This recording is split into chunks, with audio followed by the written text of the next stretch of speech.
Brooke Harris is next. She's a florist, founder and owner of Fresh Urban Flowers, a unique floral design studio in downtown. She worked her way up in the wedding and event industry from designer in 2006 to shop manager in 2007, finally as director of floral design from 2007 to 2009, and then with a hands-on experience, she opened Fresh Urban Flowers in 2010, bucking the outdated flower shops and spicing up the traditional floral designs. She enjoys inviting the community in for a medley of services, including not only floral services, but also our workshops, gallery showings, and social events. Please welcome Brooke Harris!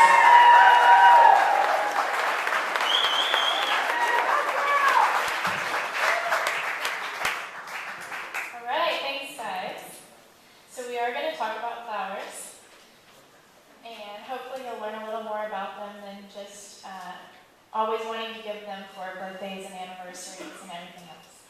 Flowers have amazing powers. They have been a part of culture since the Middle Ages. The Victorians may be the best example of a flower-influenced culture. They assigned meanings to each flower characteristic and created floriography, the language of flowers.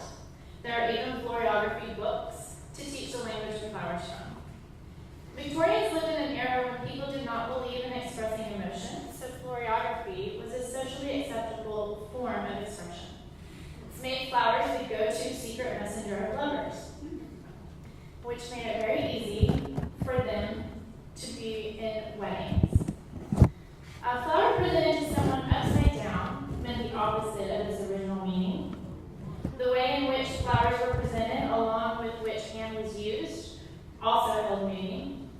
Being the original messengers of lovers made flowers a natural choice of weddings, and they were combined to call anything from lust to fertility. Originally, bridesmaids prepared floral decorations for the weddings. They made posies for the guests to wear as symbols of thanks. The bridal bouquet was inspired from garlands and wreaths traditionally run around the heads of brides and grooms. Garlands were a symbol of intertwined love and happiness. The power of flowers is seen throughout all cultures all over the world. Hinduism places a large emphasis on flowers. They are given to deities in rituals and are a huge part of weddings and funeral ceremonies. There are several rules that go along with this. They should be of certain color and scent. You shouldn't use flowers that haven't fully bloomed. They must not have been smelled by mortals or held in your left hand. And you should pick flowers barefoot in your garden and never before taking a bath. Indian wedding ceremonies are rich in color and full of meaning. Traditionally, marigolds, gerbers, jasmine, orchids, and red roses are used. The colors red and gold symbolize the happiness and prosperity desired by all for the couple. Other vibrant colors are widely used, but always with gold. Many Indian deities are depicted with a lotus flower. Here you see the goddess of wealth holding two golden lotus flowers, symbolizing plenty. The lotus flower is closely linked to the sun, opening when the sun rises and closes when the sun sets. I worked with lotus flowers a few years back when a bride wanted them in her centerpieces.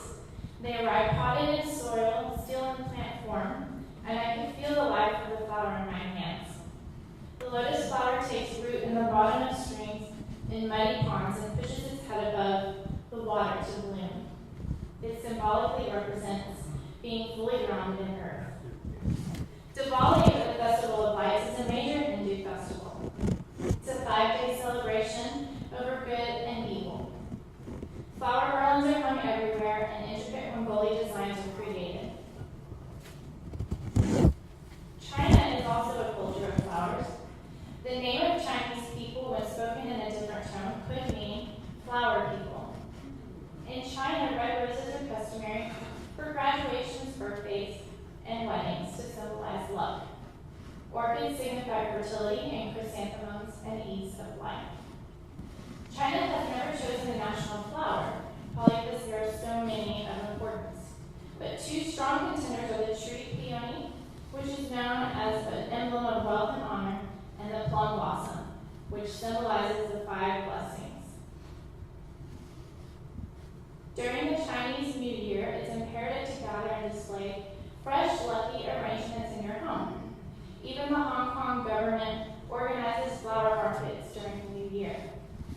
Here you see a tree composed of plum blossoms with a base of chrysanthemums, kumquats, and in Cantonese, kum means gold.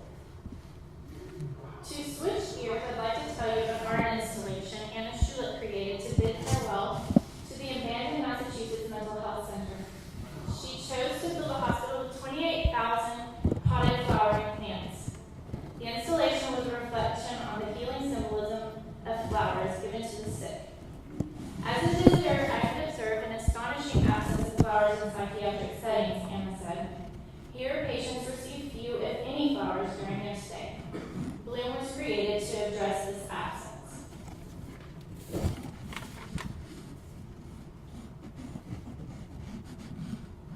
Flowers are nature's natural pick-me-ups, and it's no surprise they have been used all over the world for celebration.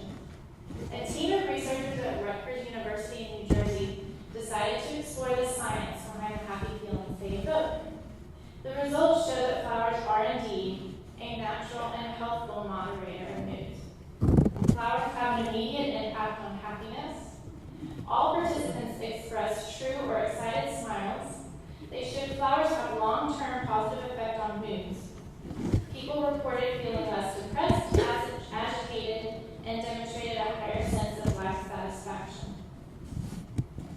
Flowers assist with intimate connections. The presence of flowers alone leads to increased contact with family and friends. Dr. Hapland Jones concluded, common sense tells us flowers make us happy.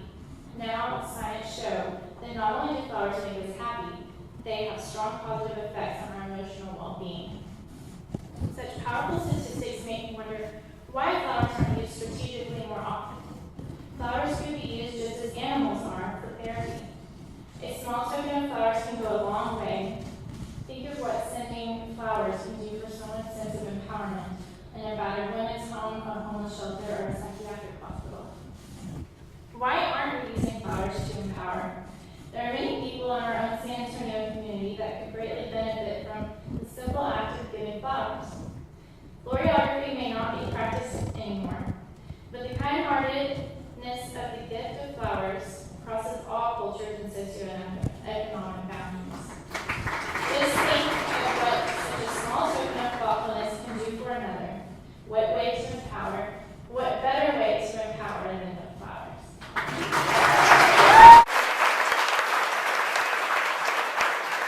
You guys done your up there, premature adulation, I mentioned. All right, how did you get into flowers? It was a need. When we moved here, I got a job before I got a real career, and I got a part-time in a flower shop, and I never left. You didn't mention where your flower shop is now. My flower shop here is at Broadway and 3rd, very close. It's called Fresh Urban Flowers. It's in the Taylor Telecom building. And how is business in a downtown setting for a flower shop? Well, we're not your average retail, so it works really well for us. We do lots of weddings and events out of there. Call ahead deliveries, and we're available if you want to find us at freshurbanflowers.com. We're on Facebook, and we also do Twitter. And I do want to add, we brought flowers today, so I'd love for all of you to pick some up on your way out.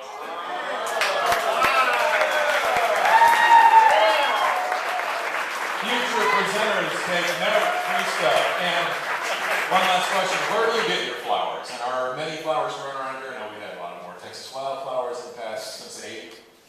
I've used several wholesalers here in town, but I also go outside to California and Miami. They're brought in from all over the world, in Holland, Ecuador, places like that. I have a wide reach all over the world. Thank you very much. Brooke Harris.